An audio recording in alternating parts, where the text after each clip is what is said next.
She did get it. She did get it. She had me recorded on her phone, and she was listening to me saying my own name over and over, so I'm just in the corner hearing my name. Hi, everyone. There's a question I have always hated, and that was, what do you want to be when you grow up? Thank you. I hated it because I felt like I never had a good answer. Don't know about you, but I felt like I didn't have a good answer, and the only honest reply I could come up with was, happy? But that felt like a cop-out, you know? It felt like a non-answer. And so I'd think about it, but it didn't feel right. You want to be happy? Well, good for you, but that ain't enough. Set some goals, make some plans, manifest, you millennial. And the more I'd think about it, the more disappointed I would become in myself because I am a planner. I'm the type of person who wants to know all the little details and steps that are going to get us from point A to point Z in a project, but not in my own life. Was I unambitious? Was I lazy? Did I not care what my life looked like? I didn't think so, but then I would look back at my track record of what felt like a lack of plans. Jump in the Wayback Machine. I did not like going to school. In fact, I got so good at faking sick that my high school had to call my mom and tell her that I was hardcore flirting with the absentee limits, and if I got any closer, I would not be graduating.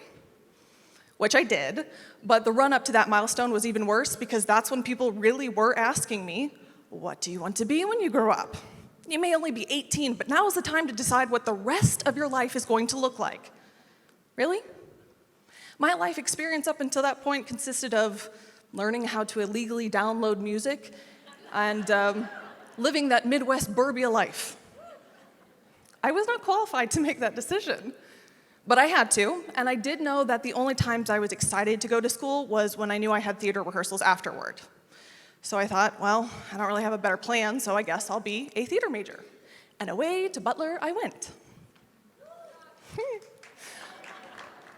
So I had a plan, right? It did not feel like a plan.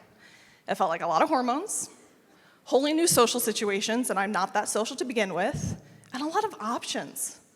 So I did just about everything at Butler. Yes, I acted, sure, but I did hair and wig design, I did stage makeup, I stage managed, I used massive table saws to build sets, I stage managed as well, and then I was also going to frat parties, living life, you know?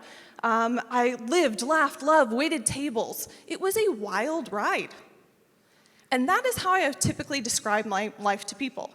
That I am on a roller coaster and I am just here for the ride wherever it takes me. Because that's what it felt like. Very little control and lots of bumps along the way. And still, things move forward. So I graduate from college and I think, what does a theater major do if not theater? So I move my ass to Chicago, and I'm taking advantage of opportunities there, and I get a phone call from one of my professors from Butler, who happens to be Russian, and she tells me she's putting together some sort of very ill-defined postgraduate program for Americans in Moscow. Am I interested? And I thought, well, I don't really have a better plan, so yeah. So I moved to Russia for what I thought would be 6 to 9 months. Long story short, the program fell apart after 1 semester. But there were a couple of us who really enjoyed it, and I didn't know what I would do if I went back home already, so we asked if we could stay. And they said yes, but you'll be shunted into this sort of master's program, and it will all be in Russian. No more translators or hand-holding for you. But I was feeling pretty darn confident about my 3 months of Rosetta Stone. So I stayed. That was not enough. I ended up being in Moscow for just under 10 years. And during that time, the roller coaster was working for me. I met my amazing now husband.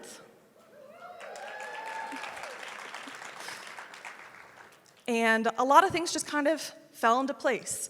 He found an apartment for us. Done. He planned the wedding. Yeah, highly recommend, by the way.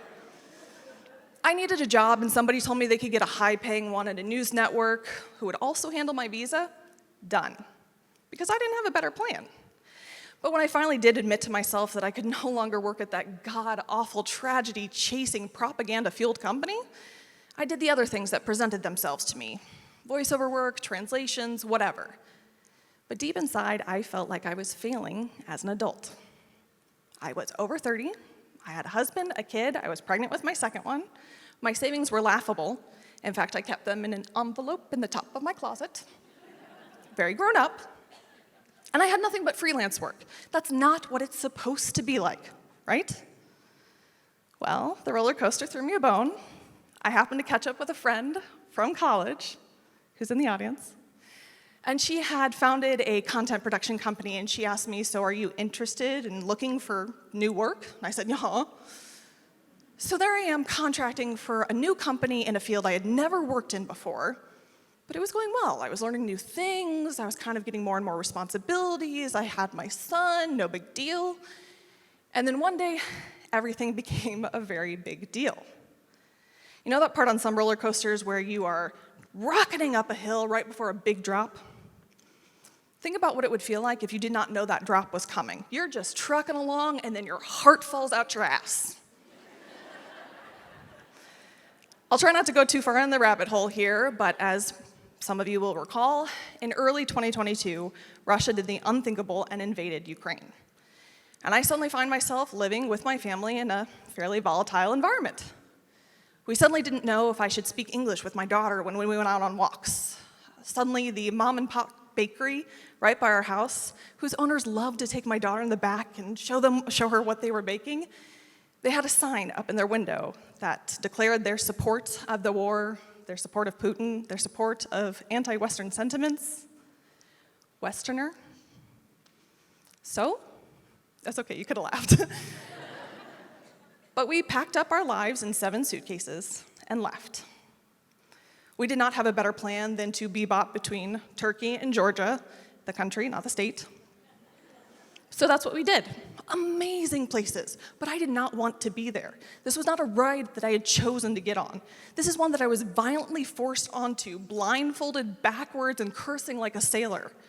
I was solely focused on surviving this ride, not actually enjoying it. And even when we were on the slower bits, I was really freaking out because now I knew I was not adulting like a normal person. A normal person has a place that they call home, not an endless string of Airbnbs. A normal person does things like make insurance payments, go to gyno appointments, have a junk drawer, for goodness sake. I had none of that. And the next ride was also one I was focused on surviving. That was a move back to the United States, because after waiting for a year and a half, there was still no end in sight on my husband's immigration visa, so we decided that I would take the kids by myself, 2 and 4 at the time, to the United States and set up shop, which does not sound easy, because it is not. You know that feeling, and I'm sure there's a lot of moms in the room, so they'll understand this, that feeling of, I cannot possibly decide one more time what we're having for dinner this week? Thank you.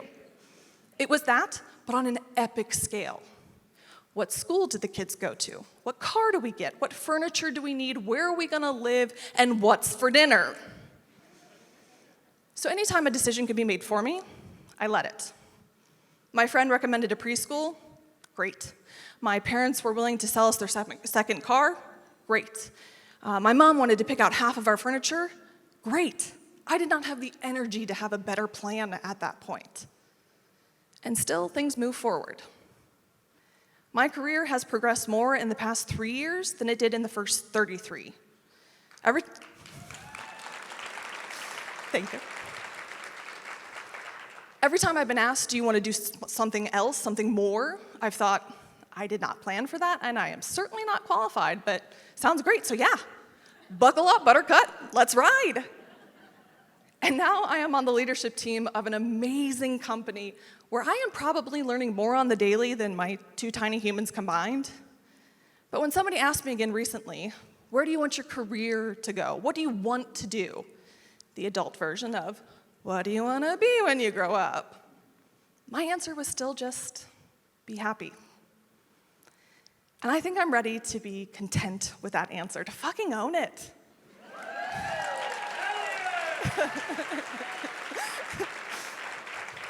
Thank you, husband. I am on a roller coaster, and I am here for the ride. I have chosen to stay on for each twist and turn, each brutal screeching halt, each heart-stopping drop. And it's worked for me. That is my plan. I don't have to be anything to achieve amazing things that me, my husband, my monkeys will be proud of. I'm achieving happiness.